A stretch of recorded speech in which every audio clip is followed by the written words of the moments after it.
I have two cousins who belong to our order, the Dennehy's, Kathleen Dennehy, and really they were a little bit older than we were, and Nora Dennehy, and they were both kind of stationed in the West.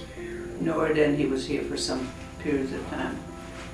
And so that kind of, got us into knowing the Sisters of St. Francis of Philadelphia. So naturally, I guess, you go that way. We went to a national school, and there were lay teachers, of course, in the national school. So we went to the national school and the secondary school were all lay people, and then we entered. The Irish Travelers, well, I was stationed with them first for 4 years, and then I came back later for 6, so 10 years with the Travelers. We think that, when the Irish people were dispossessed in the time of Cromwell, many of them took to the road because they were told to go to hell or to Connaught. Well, Connaught was a very poor place, so they took to the road. And then eventually they moved over here to America, and they were living in the South Mississippi area. They were there for a while, and then there was this priest in North Augusta, and he sort of got to know them, I don't know how, and he offered them some space in where they are living now, which is called Murphy Village, and it was named after him, of course. So then they moved there, and the next thing is he's looking for sisters to teach these Irish travelers. I enjoyed working with them very much. My last year, I guess, was the most interesting when I was there. There were about 20 students in this grades 5, 6, 7, and 8. And they were sort of, I don't know, they got left behind. Well, they were kind of trouble in the classroom too. So what to do with them was the question. So I volunteered. I said, I'll teach them.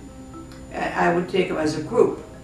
So then there was this building on the property. It was an old kindergarten building. We had it painted white, and we called it the White House. And it became very, very popular place. So then I wrote my own curriculum to match, the students we had. So they did math and reading and English. We had great times. Everybody wanted to be in the White House after we started and saw that, this little White House turned out to be a very lovely place. Eventually we came to the Franciscan Center, that's what it was called, and that's on St. Helena Island in South Carolina. So we just got to work. We had to travel, of course, throughout the island and see what's going on here, what kind of a place. So first we went to the social services to see, what was the need.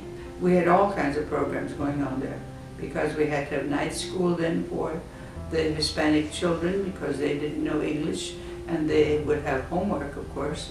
So we had to, get a program going for their education at night. And we had plenty of teachers.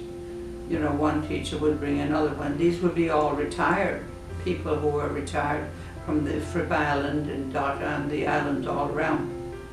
And they would be more comfortable, with themselves, so they would help us out. You know that, well, this is God's work. I was sent there, so you go with it. You do the best you can. It's been a wonderful life, really. You get to know your God in another special way, and you follow the teachings of Francis, and you think of all that Francis did. Well, before I come near him, of course, but you try to follow in his footsteps along the way. And you read all about these wonderful Franciscans that we know, and they have, published all these books. So but I'm very pleased that I chose the Franciscan Center way of life.